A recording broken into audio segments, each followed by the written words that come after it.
Good morning, colleagues. It's a great pleasure to see you here for this interesting event, Empowering Energy Efficiency in the Gulf Cooperation Council Built Environment. And I want to thank very much CAPSARC, first of all, for organizing this event, as well as the Global Alliance for Building and Construction and the Cool Coalition for the kind invitation to host this discussion. My name is Giorgio Rambelli. I'm the director of the Urban Transition Mission of Mission Innovation. It will be my pleasure to guide the conversation today. And the Urban Transition Mission works to mobilize decision makers across levels to really foster transition to net zero and inclusive futures. And in particular, we are working with 100 cities from across 43 countries globally to really help them develop this holistic vision for a more sustainable future. And when it comes to cities, of course, the built environment is not only the most potentially impactful sector to address to reduce emission, but it's also a great place where we can increase our local resilience. On the other side is also one of the most difficult sectors to tackle, and very urgent to tackle as well, because it really impacts directly on the quality of life of the citizens themselves, the live and breathe the buildings in which they are staying. So buildings are not only the place where people live, sleep, work, but they are also responsible for a large amount of emissions. Vast amount of energy is consumed for heating, cooling, lighting, and they account for about 35% of the world's power consumption and global emission. Construction materials that are used to give shape, structure to this building, like cement and steel, also require a lot of energy to make this building function. So the world is rapidly urbanizing, and half of the existing building that we have right now will have to be doubled in size by 2050. So we have a lot of buildings that are not built yet, and we need to think about how do we do that in a positive, impactful, and sustainable manner. So today we want to zoom in particular, on the state of play of the built environment in GCC countries. We want to explore the findings from a recent report, and I'm not saying anything else because then our next speaker will present it. We have a great lineup of speakers that will discuss how to bridge the gap between current practices, more efficient and resilient sustainable environment, and we will hear a lot of recommendations, practical examples, and inspirations that will help us understand how to navigate this transition to the future. So, to get us started with this great conversation, it's my wonderful pleasure to introduce to you Fateh Beilad, Principal Fellow at CAPSARC. Thank you very much, Georgia. Thank you all for being here early this morning. So, as Georgia mentioned, we are here to discuss the key insight from our energy efficiency report, focusing on the GCC. We are not just discussing the insight from the report, we're also initiating a discussion on how to unlock the full potential of energy efficiency in the GCC.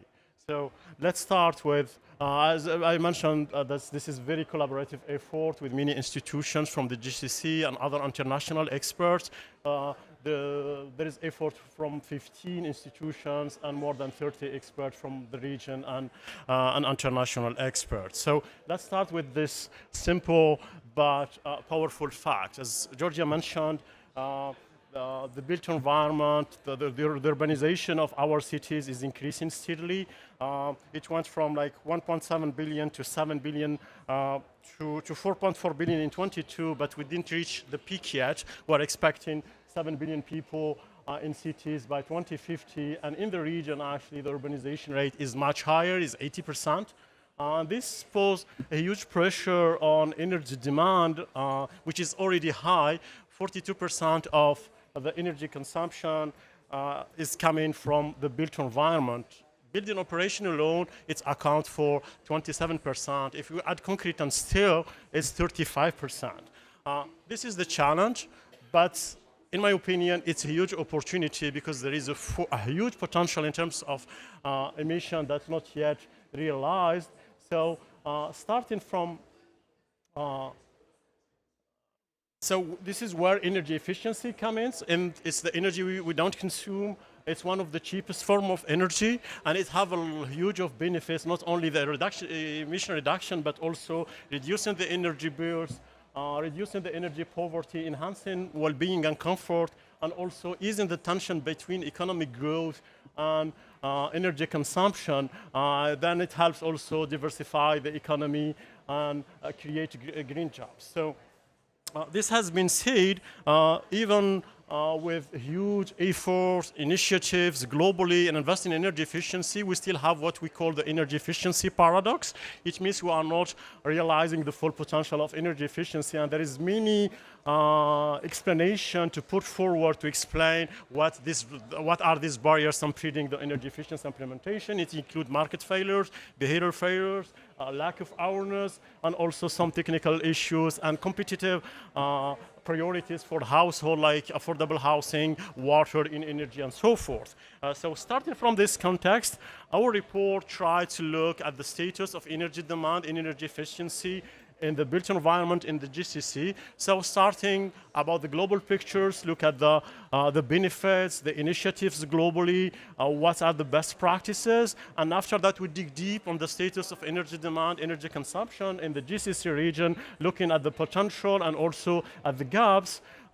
Drilling deep also, we look at what research is doing, how research can help informing the policy-making process. So we use some machine learning techniques. We try to collect all the research, trying to group them and identify the gaps and when we should focus to enhance the energy efficiency policy-making process. After that, we look also at the barriers specifically in the GCC, how to overcome them, and finally we come up with a policy-making, a set of policy recommendations and also an implementation framework. So, as I mentioned, GCC countries is very urbanized. And the energy demand is increasing steadily. Within 20 years, energy consumption is more than doubled, with an increase of almost like 7% in the commercial and 5% in the residential. You see that the consumption is stabilizing, even decreasing in the residential sector, for example, and this is thanks to the efficiency initiative that has been conducted in the GCC. So looking at the status of energy efficiency landscape, we see that most of the GCC countries are very active in this space, implementing a range of solutions, starting from development of standards regulation, increasing awareness, and also incentives programs to help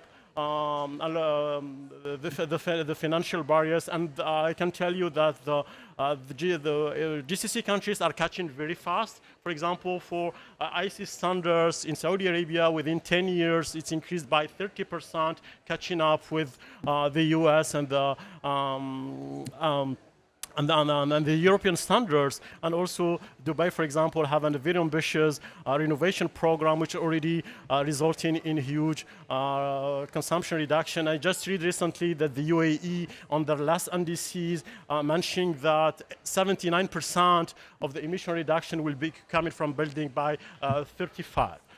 So this has been said. This is the result. You can see it. This is the energy efficiency intensity comparing to the global. The dashed line is the global, and the other is the GCC. This is in the commercial. So we see that the energy intensity is declining. We are doing better in the residential sector. We are more than 3 or 4 countries with energy intensity much lower. It's high energy efficiency and the GCC.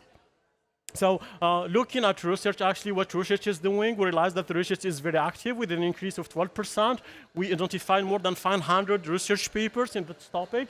Using topic modeling, we were able to rate or rank the topics by prevalence. You can see that the focus, the most important topic is residential energy efficiency and retrofitting, go into some niches like daylighting, water, and energy. This is highlighting that there is a shift to more inclusive, comprehensive policy, shifting the focus from building to cities, but there is still lack of context-specific data related to the region. This has been said. To summarize and finalize my talk, so there is the countries are very active, but there's still a lot to do to go to unlock the full potential of energy efficiency. And we come up with a set of recommendations. The first one is to shift the focus from building to cities, to try to tackle all the problems together, not just building efficiency, but mobility and also biodiversity within cities. Another important recommendation is to complement the technology deployment with behavioral shift. That's taken time. So education at early age is very important. Another final thought is to manage carefully the soil artificialization, meaning the shift or the conversion of natural land or agriculture to urban area. This is very, this has an important impact on energy demand and biodiversity as well, so we need to map it carefully, identify the impact in the short term or the long term before taking the decision. Mark Twain said, buy land, we are not making it anymore, so it's not an infinite resource, so we have to be very careful. So I will pause here, but before, as I mentioned, this is just an initial step in our efforts, but we are already thinking about the next agenda. We have come in with a call for papers in high-level journals. We're trying to get some good papers, scientific papers, to inform the decision-making process. So the call is just out. You can scan the code. And also we have an event in the City in Action Forum in February. So join us for a workshop to dig deep on all this aspect and also identify the agenda for the next step. A final, I have a lot of codes, sorry, but the last one is very important, is a survey to collect expert feedback on this work and share their perspectives to enhance our work and also to inform our agenda for the next step. And the report is already available in our website, so please, it's for free, so upload it. Thank you very much, and I will overhand it to Georgia. Thank you very much. Thank you. Thank you very, very much, Fateh Belaid. You did an amazing job, I have to say, to summarize a very dense report. You talked to us about competitive priorities that are existing, barriers that have been analyzed, solutions and trends that you're seeing. Perhaps that could be also inspiration, of course, for other regions, and then stress really this importance of integrated approaches. I invite everyone to please have a read through this amazing report. And now to kick off our discussion, it's my great pleasure to give the floor to Gulnara Rol, Head of Cities at UNEP. Gulnara, the floor is yours.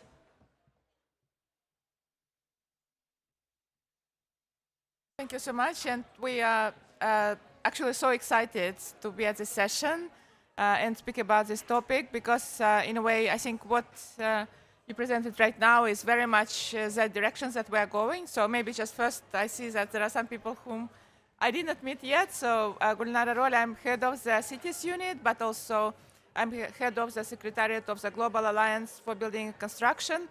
But under the Cities unit, just to explain, we have the work on buildings and Global ABC. We have also the Cool Coalition. You probably also know a lot of the passive and active cooling. We have a lot of food waste work, looking at the circularity in cities. Also, we are now really reestablishing the work on the urban energy. And Global Alliance for Building Construction, if you know, it works actually, it's a platform of over 340 organizations. So it's very multi-stakeholder with, I think, seven hubs, thematic hubs right now, looking into the data, into finance, into sufficiency, into the passive cooling.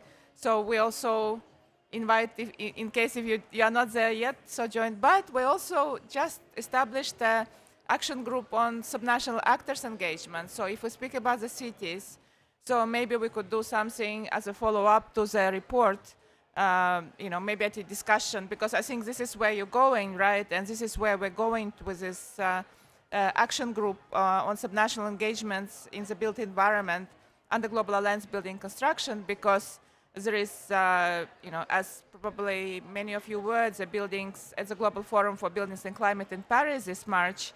You saw there was, while there is already a lot of discussion of the finance, it's not always going to the subnational level and the implementation taking place at the subnational level. Indeed, I mean, speaking about the recommendation of the report going to the city, we actually just started 3 months ago, also kind of reestablishing this direction, exactly that direction. I mean, we already had kind of a program on smart cities, circularity, resilience. We have a program on the nature-based solutions. But indeed, we are doing now program on urban energy, and we're trying to do kind of a flagship report, as I mentioned to you just before the meeting. So maybe any input from this publication, or we could build somehow this recommendation, because we really see that especially in the global south or somewhere Eastern Europe, where we have a lot of kind of centralized energy as well, we're still working at a sectoral level, right? Like we look mobility separately, we look building separately, and then we consume more than we actually need to consume of the energy. So we don't take into account energy efficiency, and then we try to produce much more energy. So this doesn't make much sense, in fact. So as a part of this urban energy group, maybe, and also subnational action group and the global ABC, we have a good opportunity, maybe from our side at least, to engage into very practical cooperation. And as we discussed also yesterday, I think with some of the colleagues at the reception last night as well, that we're so happy that this pavilion is about solutions. We're like very practical, but also, to call to everybody to say that we're at UNEP like super open for cooperation, and let's meet again after COP and discuss how we can work together in a very concrete way, but also pushing the solution actually on ground to the cities and regions. Much a big applause to Gunnar, please. And it's great that normally you have call for action at the end of an event. Here we are starting with some. So knowing that there are opportunities to connect and there's willingness to collaborate right after the COP, I think it's a fantastic way to start our event. And to show you that we are true to our promise, we're going to talk about practical recommendations and inspiring success stories of what is going on in the built environment in GCC countries. So I will not be conducting this dialogue alone, of course. I have an amazing lineup of speakers ready here for you. So I would like to invite on stage to join me Jamila Elmir, Senior Advisor for the High-Level Climate Champions. Jamila, please take the floor. I would like also to invite here to join us Yahya Al-Adban, Program Manager at the Kuwait Institute for Scientific Research. I would like to also invite here on stage Radia Sedawi. She's the Chief Energy Section for the Economic and Social Commission for Western Asia. And then finally, last but not the least, we have online Paolo Bertoldi, Senior Expert at the Joint Research Center of the European Commission. I would suggest that we leave that chair empty so you can pretend that Paolo is with us in person. Hello, Paolo. Can you hear us okay? Hello, can you hear me well? Yeah, we can hear you well and we can see you. Hi, Paolo. Nice to see you.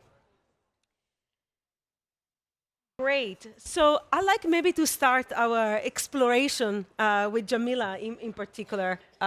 We've been talking, we're having a snapshot from Fateh about what are the barriers, but also the activities and the actions that have been taking place in the region of GCC countries. How do you think that high-level climate initiatives like yours can support the GCC transition towards a net zero built environment, particularly when it comes to alignment of policy and international collaboration? And let me give you a microphone.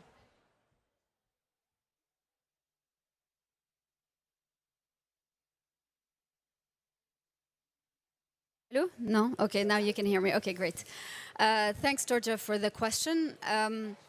Honestly, so the power of the high-level champion, so I work in the office of Her Excellency Razan Al-Mubarak. I think there was a little experience we had last year leading up to COP28, which was a proof of concept of what it means really to bring people together for policy change and for market change. What we did is we created a developers forum, bringing the biggest developers in the UAE together to have a single voice, and then that led to highlighting the market challenges and opportunities, and then also led to policy recommendations which are now being developed as a pipeline of policies by the Ministry of Energy, and the most recent NDCs of the UAE referenced that piece of work.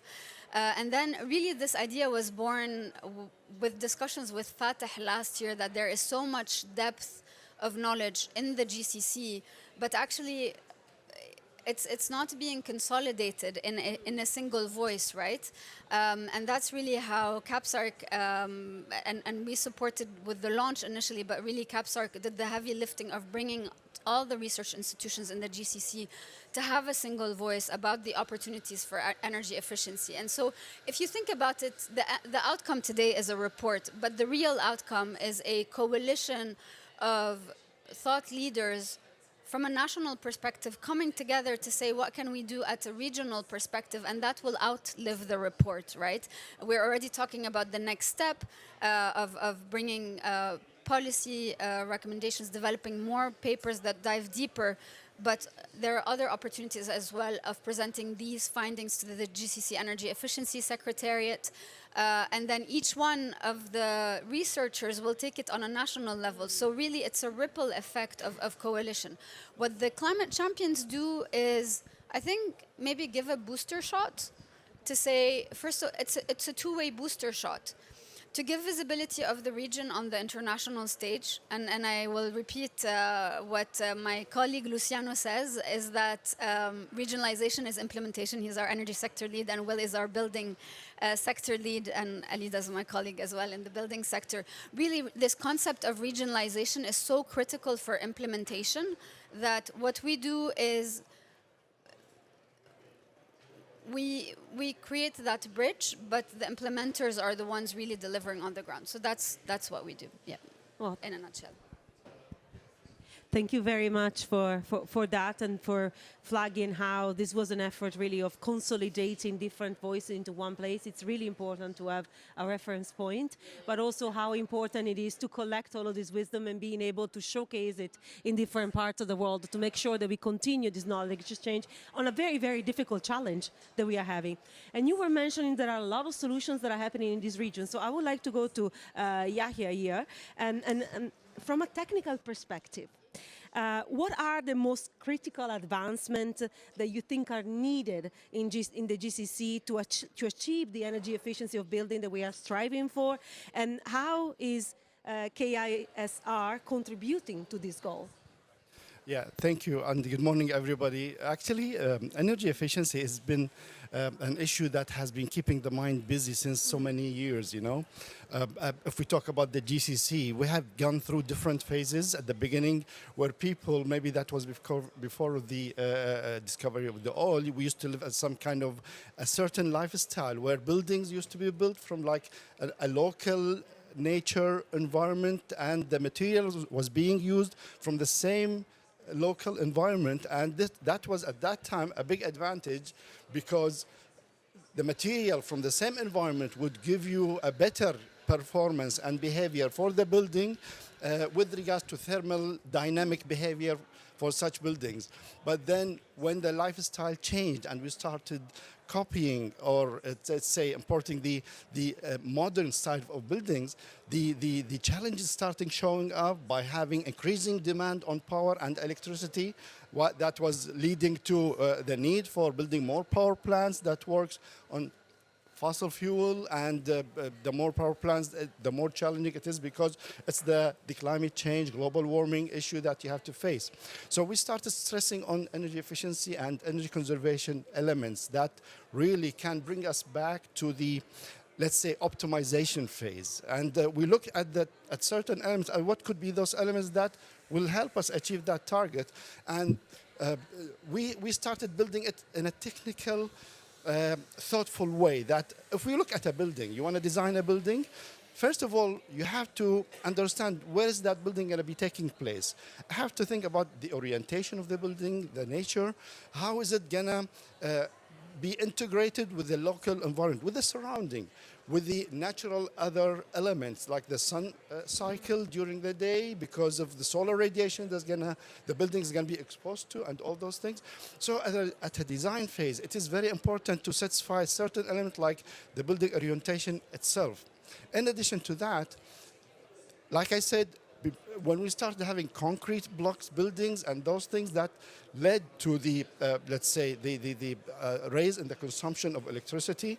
There was the priority to really develop and come up with materials that will help reduce the consumption of those buildings. So building materials, things like insulation, and also the building blocks that are able to isolate the heat and reduce the effect of the thermal bridge that happens between the inside and the outside of the building is an important thing in addition to other components. We all know in the GCC we do suffer from severe climatic conditions. Summer season is nearly long with high temperatures. Like if I talk about Kuwait, we do suffer from temperatures. Like last year we reached a temperature of 53 degrees Celsius under the shade.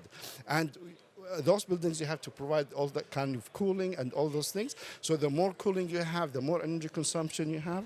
So which leads to also, when you enhance the components and the building material, then you have to think about the systems, the energy system, which is the main one, which is the air conditioning system. We need to have energy efficient air conditioning systems that will be performing well. And for example, we could use features like variable flow systems or variable frequency drive and other things that can optimize the performance of the system and reduce the consumption. In addition to other features, smart features like programmable thermostats, building management and building monitoring system that will give the operator the power on controlling different components of the, let's say, different systems. Thank you. Thank you so much for taking us through this overview of the different resources that we have available and technologies and solutions, and also for kind of highlighting how when we talk about a building, we are talking about a structure that is within a context, and we can't forget about the context, but also a structure that is made of many small parts. And again, we can't forget about those small parts. And we hear that there are so many solutions that are already available out there, but maybe not everyone is aware about what is possible and what type of measures or policies can be undertaken. So, Radia, I would like to come to you. And can I ask you, how can regional organizations like the Economic and Social Commission for West Asia strengthen knowledge sharing, foster collaboration among GCC countries to accelerate the sustainable practice that we are hinting and talking about right now for the building sector in particular? Thank you very much. I would like to start by congratulating Fatah and Kapsak for launching and leading the coordination of this report. I recall 2 years ago, Fatah was always, since we met, talking about how we can capitalize and bring all the initiatives within the region and the potential for energy efficiency in the GCC. I'm glad that this report, I would say it's not just a report, it's an instrument that could help us to really look at the solution and implementation. As a regional commission of Western Asia, and I was happy that the social aspect and the economic aspect were taken into consideration in addition to the environment. Not only, I mean, we look at the reverse knowledge and how to bring and use our regional platform in order to share experiences between the countries, best practices, and so on.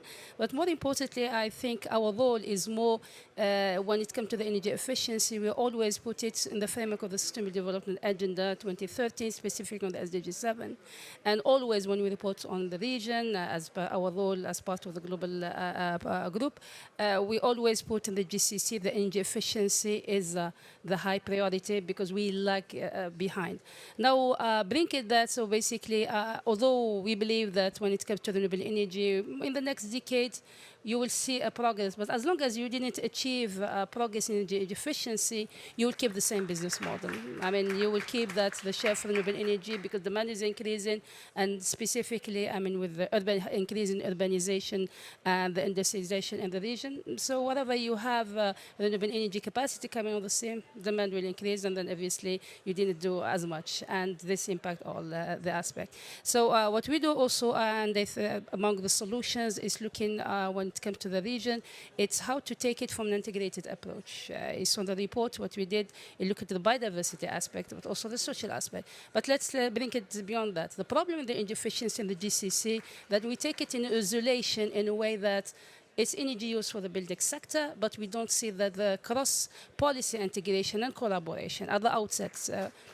a colleague from Kuwait, for example, was the first to put the building code and since a long time in the GCC. But the enforcement of these regulations and how basically to track their progress, it's linked to other factors, among them economic policy and financial aspects. So that's why one of the aspects that we do is look at the financial instrument, but also policy instrument. Among them, the energy efficiency, when you look at it, you have the subsidies, what we have it in the region, and specifically in the GCC. If you don't address that, then you can speak about awareness, you can speak about other, that's how you didn't solve the problem. Happy to also, as mentioned by Kiss, is look into how the business model have changed from our traditional, what is linked to the weather conditions, have changed to a different business model. I would say this also needs to be linked to how weather conditions have dramatically and will change in in the Regional Commission in Asia. We do modeling over the coming centuries, and you will see that the highest temperature will be seen in the GCC, unfortunately, and in the Arab region, and this linked to water scarcity as well. So we cannot, the way we do it, we don't see in deficiency in isolation without the water sector and other sectors, and how basically the business model need to change, not also from the technical, but also how the financial instrument and policy instrument cross-sector can help in this respect. The other aspect also that we see from our regional perspective is how to learn from other practices. So basically it's not other countries in the region like Tunisia and Jordan, for example, some others have really made a tremendous effort in order to progress in the efficiency. So always reverse knowledge, and this is our platform that we can provide in order to improve in this respect, and happy to collaborate in making this instrument available. I just want to add something. Fatih forgot to say that he will disseminate also on the International Energy Forum for some development in Bangkok in the first week of December, this report. And this is in order to show the potential of the GCC, but also how we can build on other experiences in other regions of the world. Thank you. Thank you very much for that and for reminding us that it is about integrated approaches, it is about integrated planning, it is about also tracking, enforcing and monitoring the results. And most of all, we also need to align our investment and the way that we think about business model for our buildings that need to serve not just the construction of the building itself, but how does that building fit in the largest environment. So thinking about continuing to exchange on good practices, I'd like to go to Paolo now, connecting online. And Paolo, I would like to ask you, from your experiences within the European Commission, what lessons do you think Europe can share with the GCC countries to improve energy efficiency in the building sector? Good morning, everybody. Thank you for inviting me to this very interesting discussion. Thank you very much for Fateh for preparing this very interesting report, which I think will be a milestone in the area to improve energy efficiency. First of all, Europe is a bit different because we are mainly a heating region, but buildings are important. About 40% of our energy consumption, about 30% of our emissions, greenhouse gas emissions. We have a framework, legislative framework at EU level called the Energy Performance of Building Directive, EPBD, which started in 2002, has been constantly updated to capture really all the instruments that we need to make our building stock more efficient. Majority of our buildings are existing buildings, so our construction is not that high, so we have a legacy of very inefficient buildings that we have to renovate. And the Energy Performance Building Directive has been very much focused on the new buildings. So basically introducing over the time more stringent building codes. The last one was to have a near zero energy building by 2020. So building that have very low consumption and try to meet this consumption with the renewables. But this is not enough because, as I say, new buildings are not that many. So now we focus on existing building. And the new EPBD now call for additional plans at national level for the renovation of existing building, for financial instrument to help the end user to pay for the initial investment cost, which is large, and also to set up one-stop shop at local level to help, in particular the residential sector, citizens to identify renovation solution, combining the technical, the financial, and the quality aspect of this renovation. Not only this, but we now start to say, okay, if there is not enough, let's say, a voluntary renovation, because it's always a decision that people have to take, or building owners, we force it with legislation. And for the first time, we talk about minimum efficiency standards for non-residential buildings. So in 2030, all the non-residential building, so offices, hotels, whatever, have to meet a certain level of performance, and our benchmark is always kilowatt hour per square meter per year. Otherwise, they cannot operate. While for residential buildings, this was difficult. It would have imposed basically, most probably to the poorest section of our population that very often live in poorly performing buildings to renovate. And this was not possible. So we put the target on the member state that they have to reduce the average consumption of their building stock by 16% by 2030 and by 22% by 2035, really of the existing building, and taking care in particular two aspects. First one is the worst performing buildings, so the buildings that are worse, so they have to identify and act on this, and we know these are the most cost-effective buildings. Same time looking also at other phenomena we have in Europe, namely the energy poverty, where there are a number of families that are not able to heat their building enough, and so this leads to unhealthy indoor environment, humid, cold, that may lead to diseases. So there is also a social aspect.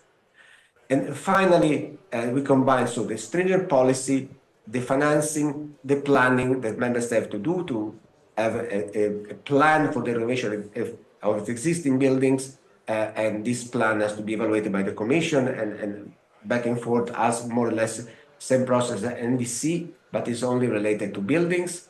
And finally, we recognize that the building occupant behavior is also important.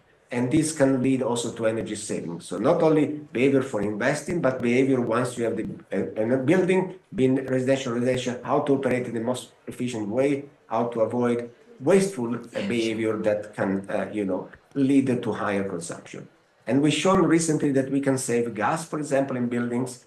And finally, last thing that is very important, we should not forget that energy efficiency is not enough. We should also look at renewables on buildings. In particular, in our regions, means switching from installing solar photovoltaics, and at the same time electrify the buildings through heat pumps and other solutions. Thank you so much.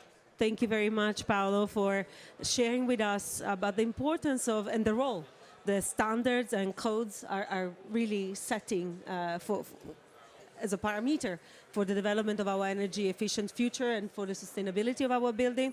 And also thank you very much for flagging the importance of always keeping into account the social aspect related to our building. I mentioned it before, we live in the building, we work in the building, we play in the building.